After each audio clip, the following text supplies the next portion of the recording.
ચેતરભાઈ વસાવા અને મહેશભાઈ વસાવા બંને એક થશે? શું આમ આદમી પાર્ટીના નેતા અને ભારતીય જનતા પાર્ટીના નેતા બંને ભેગા થશે? નમસ્કાર મિત્રો, વિડીયોમાં તમારું સ્વાગત છે. વિડીયોને અંત સુધી જોજો. અત્યારે ભીલ પ્રદેશને લઈને મોટો ખુલાસો થઈ રહ્યો છે.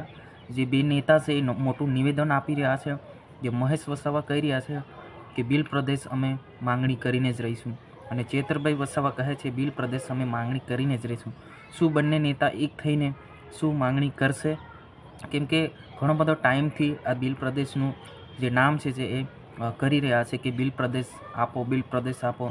3 રાજ્ય એટલે કે ગુજરાત, મહારાષ્ટ્ર અને રાજસ્થાન, 3 રાજ્યો મળીને જે આદિવાસી છે એ આદિવાસીના જે જિલ્લાઓ છે, 14 જિલ્લાઓ છે, એ ભેગા કરીને એક ભીલ પ્રદેશ બનાવવાની માંગણી કરી રહ્યા છે. પરંતુ હંમેશા મિત્રો તમે જોતા હશો કે ભારતીય જનતા પાર્ટીના નેતા અને આમ આદમી પાર્ટીના બંને નેતા છે આમને સામને આવી જતા, એકબીજાના વિરુદ્ધમાં આવી જતા છે.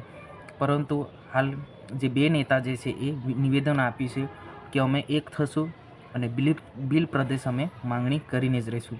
શું ખરેખર આવું થશે?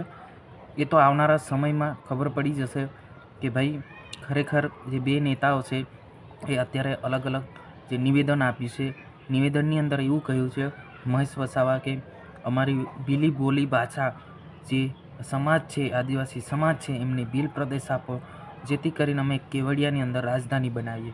અને ચેતરભાઈ વસાવા પણ એ જ કહી રહ્યા છે કે અમને ભીલ પ્રદેશ આપો, અમે કેવડિયા રાજધાની બનાવીએ.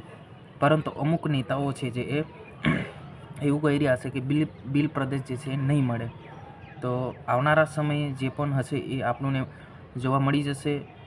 અને અમારી આ જાણકારી તમને સારી લાગી હોય તો અમારી ચેનલને સબસ્ક્રાઈબ કરી નાખજો, કેમ કે અમે ગુજરાતની લાગાતાર ઘટના જ વિડીયો તેમાં અન્ય સવાલો અને અન્ય સ્પોન્સર્સ પણ કરીએ છીએ. અન્ય જે પણ માહિતી આવે છે એ પણ અમે પહોંચાડીએ છીએ. આ ઈકે ચેનલ કોઈ પણ પ્રકારની કોઈની વિરુદ્ધ કરતી નથી. અમારું કામ છે તમારા સુધી સમાચાર પહોંચાડવાનું. જય હિન્દ, જય ભારત.